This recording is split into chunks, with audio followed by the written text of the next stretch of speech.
Hola a todos, aquí vamos con un nuevo capítulo en nuestro curso de .NET Core y en esta ocasión vamos a empezar con Entity Framework Core. Si tienes alguna experiencia con versiones anteriores, pues vas a encontrar bastantes similitudes, ¿no? Algunas características similares. Para los que no los conozcáis, pues comentaros, bueno, tenéis aquí la página de documentación oficial de Microsoft, pero a grandes rasgos por encima yo voy a contar que Entity Framework Core pues es un ORM, que significa mapeo objeto relacional, bueno, un mapeador de objetos relacionales.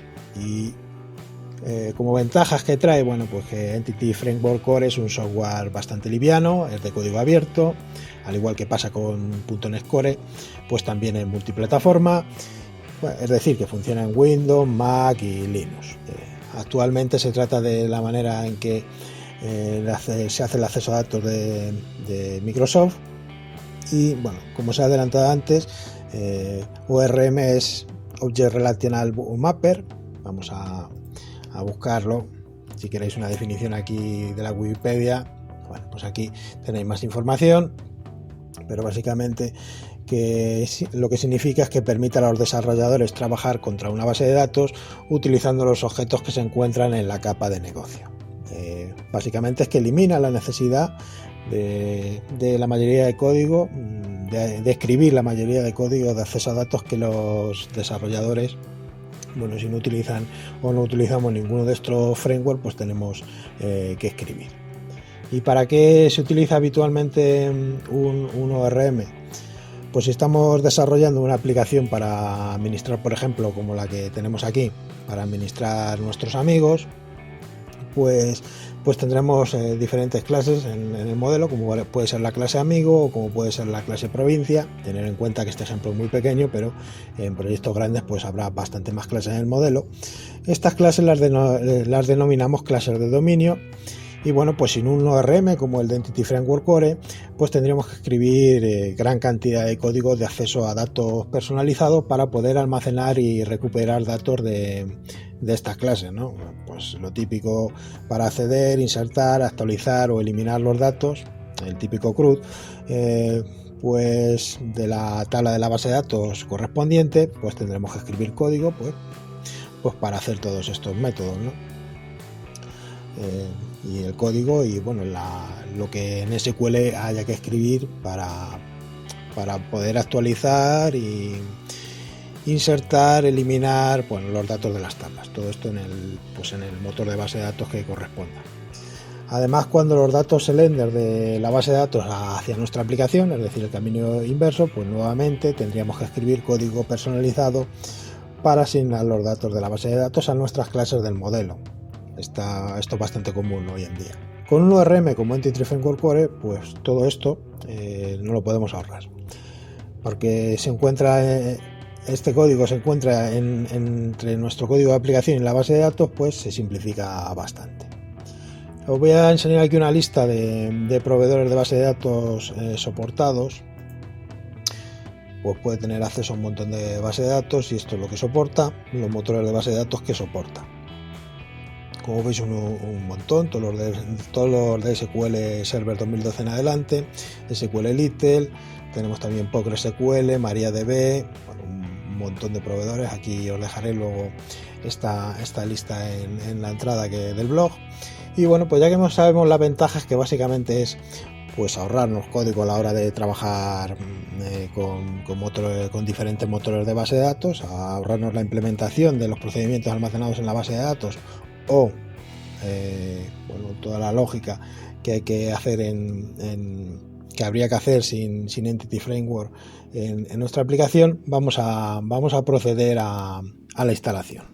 En realidad, en nuestro caso ya tenemos instalado Entity Framework. Si abrimos los paquetes que se crearon cuando instalamos el proyecto, cuando creamos el proyecto por primera vez, pues vamos a encontrar por aquí abajo, a ver, aquí tenemos el Microsoft Entity Framework Core, que digamos es el corazón, bueno, el núcleo, el Microsoft Entity Framework Core, que es el paquete relacional, Este paquete pues contiene una funcionalidad común a todas las bases de datos relacionales, y luego tenemos el Microsoft Entity Framework Core SQL Server. Estos son los tres fundamentales.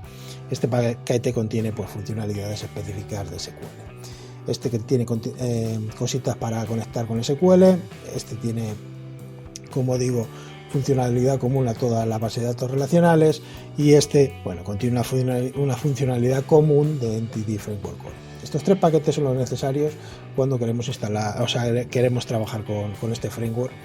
Y bueno, en función de si utilizamos SQL Server o otro, pues será necesario un paquete determinado u otro en función de, bueno, de nuestra base de datos relacional, la que sea, ¿no? Si utilizamos MySQL, pues será otro paquete.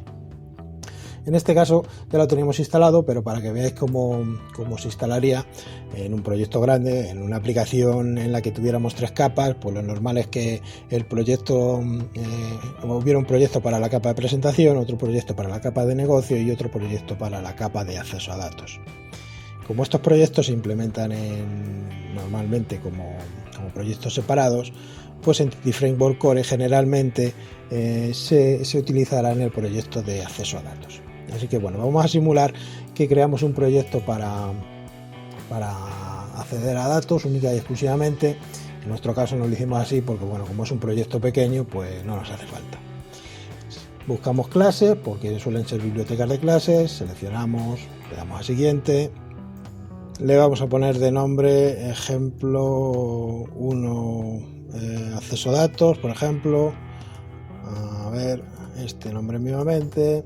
Le damos a crear y bueno, ya tenemos nuestro proyecto de biblioteca de clases creado y con sus dependencias. Como veis, entre las dependencias pues no está ningún paquete de ni ASP.NET Core ni de Razor, solo está el SDK y por supuesto no está instalado Entity Framework. Ya tenemos nuestro supuesto proyecto de acceso a datos, que bueno, ahora cuando acabemos de ver el ejemplo lo eliminaremos, pero quiero que sepáis cómo instalar Entity Framework en el caso que no lo hayáis creado en vuestro proyecto inicialmente, o en el caso, como digo, de proyectos grandes, ¿no? Que requieran pues una capa de presentación, una capa de negocio y una capa de acceso a datos con proyectos separados e independientes.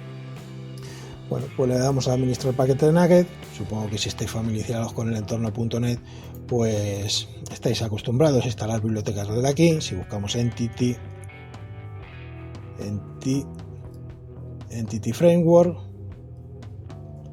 si buscamos Entity Framework, bueno, pues aquí tenemos el primero, que es el paquete común. Este paquete, como digo, contiene una funcionalidad común para Entity Framework Core. Tenemos luego el paquete Entity Framework Core, que este paquete contiene funcionalidad común para todas las bases de datos relacionales, y luego tenemos pues el paquete específico para SQL, a ver si nos aparece por aquí, que es este. Como nosotros vamos a trabajar contra un SQL, pues este es el paquete que deberíamos instalar en nuestro proyecto de acceso a datos.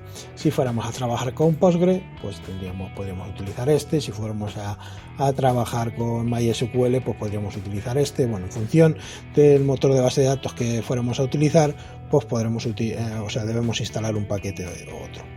Como os he comentado antes, pues tenemos todos estos motores que podemos utilizar en función del modelo, o sea, de la base de datos a la que queramos acceder. Bueno, pues hay que instalar un paquete u otro. Aquí están todos los paquetes, que bueno, ahora lo he puesto en inglés, anteriormente lo he puesto en español. Si cambiamos aquí el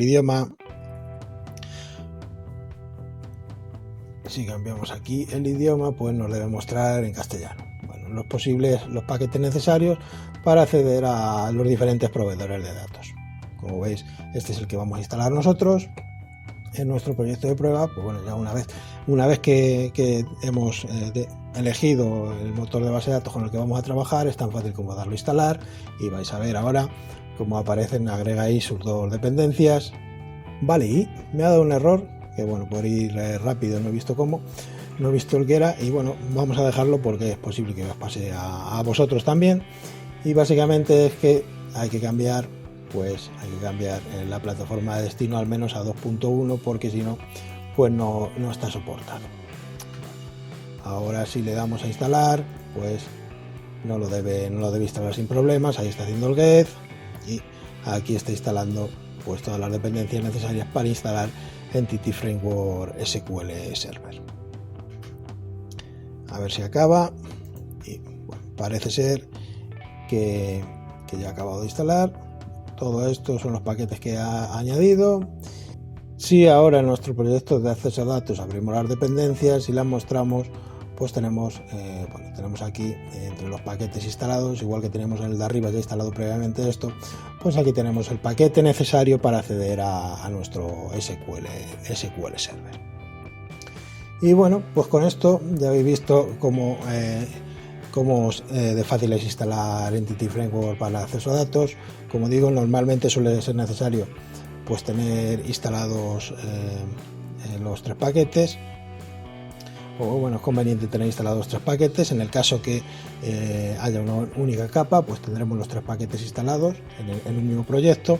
Si hay varias capas, pues con instalar en el de acceso a datos este que acabamos de instalar nosotros aquí, en nuestro caso Microsoft Entity Framework Core SQL Server, pues con esto bastaría para trabajar contra una base de datos SQL Server. Si queréis atacar una base de datos Postgre, pues hay que instalar el paquete de Postgre. Si queréis atacar una de MySQL, el paquete MySQL. En función de la base de datos con lo que trabajáis, pues en el administrador de paquetes de Nugget, pues hay que poner uno u otro. Hay que instalar un paquete u otro. Voy a eliminar el proyecto para no dejar cosas que no vamos a utilizar, y en el siguiente vídeo pues ya continuaremos con Entity Framework, que aquí, como veis, desde el origen, desde la creación del proyecto con nuestra plantilla, pues ya lo teníamos instalado todo lo necesario para trabajar con Entity Framework. Lo que pasa es que no es hasta ahora cuando vamos a empezar con ello. Después de ver todo lo anterior y creo que ya tenerlo más o menos asentado, pues vamos a empezar a trabajar ahora con este framework tan útil para acceder a los datos. Y nada más que contaros, pues lo de siempre. Si fue de utilidad, dar like. Si queréis compartirlo en vuestras redes sociales, pues me vendrá bien, desde luego. Así que nada más que deciros. Bye bye, hasta luego, chicos.